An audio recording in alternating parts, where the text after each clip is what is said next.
নমস্কার, আমি শ্রীকৃষ্ণ। আজ আরেকটি নতুন পর্ব নিয়ে আপনাদের সামনে প্রতিদিনের মতো হাজির হয়েছি।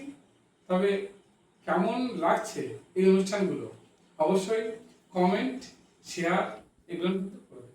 আপনার কমেন্ট অনুযায়ী, আপনাদের রিকমেন্ট অনুযায়ী আমরা নতুন কোনো অনুষ্ঠান আপনাদেরকে উপহার দেওয়ার চেষ্টা করব।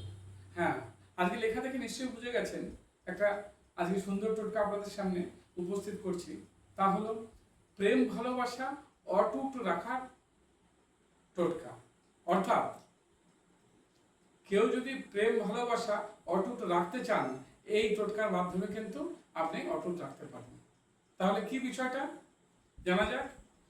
ডালিম গাছ, আপনার নাম শুনেছেন।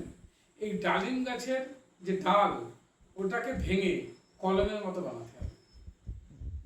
ওই ডালিমের রস, যে ডালিমের একটা রস একটা পাত্রে নিতে হবে। পাত্রে নেওয়ার পরে সেই ডালিমের কলম দিয়ে কোনো সাদা কাগজে, পরিষ্কার সাদা কাগজে স্বামীর নাম এবং স্ত্রীর নাম, বা যারা প্রেম ভালোবাসা করে তাদের দুজনের নাম ওটা লিখতে হবে।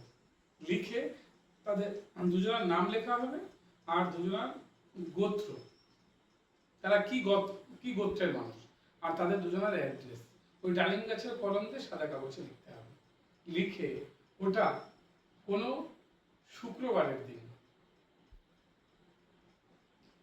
স্নান ধান করে বেলা সূর্য মানে সূর্য মাঝখানে, অর্থাৎ বেলা 12টার আগে কাজটি সম্পন্ন করতে হবে।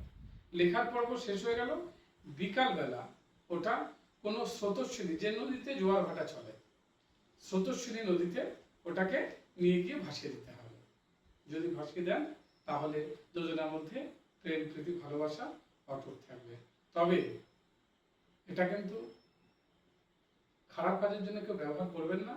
যাদের প্রয়োজন মনে হয় তারাই একমাত্র এটি ব্যবহার করবেন। আজ এই পর্যন্তই। দেখা হবে নতুন কোনো বিষয় নিয়ে, নতুন কোনো পর্বে। আর আপনারা কী ধরনের অনুষ্ঠান চান কমেন্ট সেকশনে কমেন্ট করবেন।